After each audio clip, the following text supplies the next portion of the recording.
രാവിലെ ഇതപ്പോ ഇങ്ങനെ ഒരു ഷോ കാണിക്കാൻ നിന്നിട്ടില്ലെങ്കിൽ ഒരു സമാധാനം കിട്ടില്ല. ഇനിയിപ്പോൾ അത് വൈകുന്നേരത്തെ കാഴ്ചകളാട്ടോ. ഓഗസ്റ്റ് 15th പ്രോഗ്രാമിന്റെ ഭാഗമായിട്ടുള്ള സംഭവങ്ങളൊക്കെ നമ്മൾ റെഡിയാക്കിക്കൊണ്ടിരിക്കുകയാണ്. നമ്മളിന്നൊരു രസത്തിന് പറഞ്ഞതാണ് ഇതാ ഇവിടെ ഇരിക്കുന്ന മൂന്നാളാണ് നോട്ടീസ് ബോർഡിന്റെ വർക്കുകളൊക്കെ ചെയ്തുകൊണ്ടിരിക്കുന്നത്.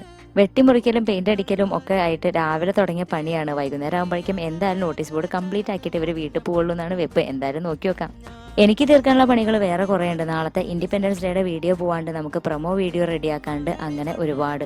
അതിലുള്ള കുറച്ച് പണികളാണ് ഇതാ ഫോണിൽ ഇപ്പൊ ചെയ്തുകൊണ്ടിരിക്കുന്നത്. അതിന്റെ ഇടയ്ക്ക് പിന്നെ വർത്താനം പറയണല്ലോ. ഇത്ര നേരം ചെയ്ത പണിയുടെ കണക്ക് പറയുന്നത് കേട്ട് കഴിഞ്ഞപ്പോൾ ഞാൻ ആ പേപ്പർ ഒന്ന് പൊക്കി നോക്കിയതാണ്. അവിടെ കുറെ ലെറ്റേഴ്സ് ഒക്കെ വെട്ടി വെച്ചിട്ടുണ്ട്. അപ്പുറത്തെ ഒരാൾ കയ്യും പൊത്തി പിടിച്ച് നിൽക്കുന്നുണ്ട്. നോക്കുമ്പോൾ ഹാപ്പിയുടെ എച്ച് മിസ്സിംഗ് ആണ്. ആ സമയത്ത് എന്തായാലും കല്യാണരാമനിലെ സെലിംകുമാറിനെ ഞങ്ങൾ നന്നായിട്ടൊന്ന് സ്മരിച്ചു. ഇനിയിപ്പോ വെട്ടിക്കുട്ടി സാധനങ്ങളൊക്കെ നിരത്തി വെക്കുന്ന പരിപാടിയാണ്. സ്റ്റാൻഡിന് പകരം ഒരാൾ റെഡിയായി നിൽക്കുന്നുണ്ട്. ഇതിന്റെ സൂത്രധാരൻ ഫർഹത്താണ്. എന്തായാലും 3 പേരും കൂടിയിട്ട് കാര്യം കണ്ട് ഉഷാറാക്കിയിട്ടുണ്ട്. ഇനി അതിന്റെ ബാക്കിയുള്ള ലെറ്ററുകളൊക്കെ അറേഞ്ച് ചെയ്യാനത് ബജു സരിതമ്മയോടൊക്കെ നോക്കി നിൽക്കുന്നുണ്ട്. കാണാൻ നല്ല ഭംഗിയുണ്ട്.